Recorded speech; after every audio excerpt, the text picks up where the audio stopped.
It is absurd to discover that despite all the fuss, despite all the rhetoric, despite all the sloganising of the Home Office and other ministers in our government, the number of people who have been arrested for transgressing the new rules in the Nationalities and Borders Act 2022, which simply updates issues in the Immigration Act 1971 and specifically says that it is an offence to knowingly come to the UK without permission to come to the UK, or to knowingly stay in the UK without permission to stay in the UK. That word knowingly is really the only significant addition, but it was supposed to define an illegal migrant as somebody who has used an illegal route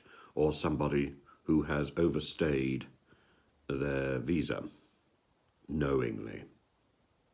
Well, only 100 people have actually been arrested since June on this, despite the fact that Suella Braverman says that we are under an invasion, despite the fact that there are so many thousands apparently crossing the channel and that we know where all these people come from, and despite the fact that so many people are, quote, coming from Albania. Well, 100 people have been arrested. That's not even 100 people have been successfully charged. That's 100 people have been arrested. This is absurd. This puts this particular law in the same bracket as the law against fox hunting, or hunting with hounds, to be more accurate.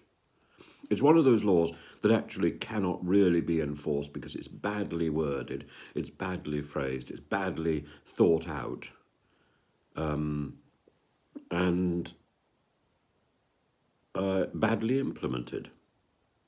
The place to deal with this problem is at source, not on this side of the British Channel. The way to deal with this problem is to place visa application centres in various accessible locations, to process people in France rather than in Britain, to deter people from crossing the channel, from risking their lives. At the moment, Suella Braverman, on the 23rd of November, was asked a question by a Conservative MP in a select committee meeting: what would happen if I were trying to come to this country to seek help from Africa? And the person didn't specify the place in Africa.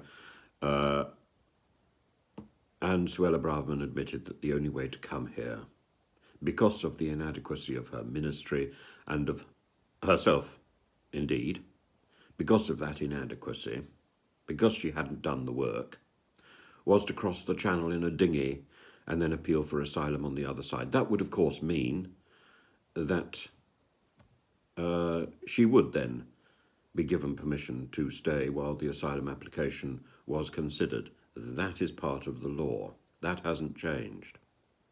So anybody who then got over the British Channel, the English Channel, and then said they didn't want to claim asylum, then presumably they would be open to the open to arrest, which indeed, I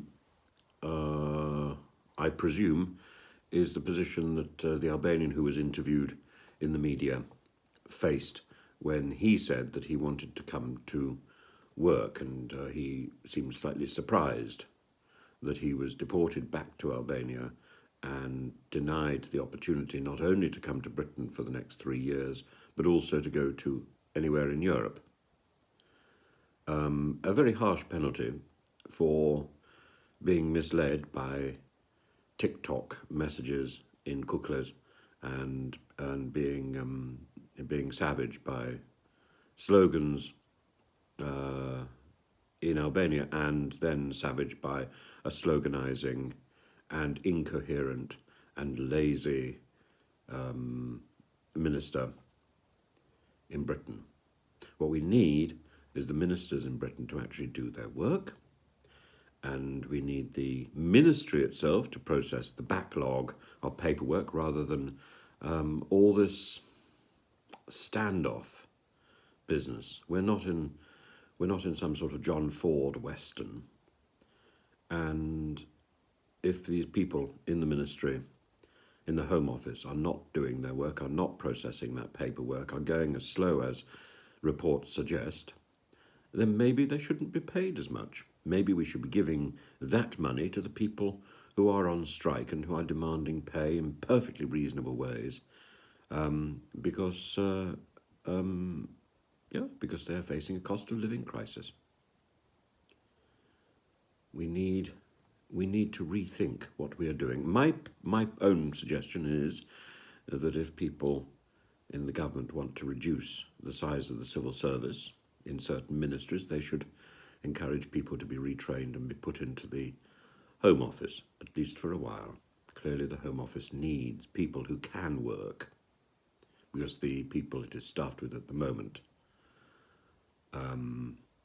seem to be directed to or incapable of working effectively.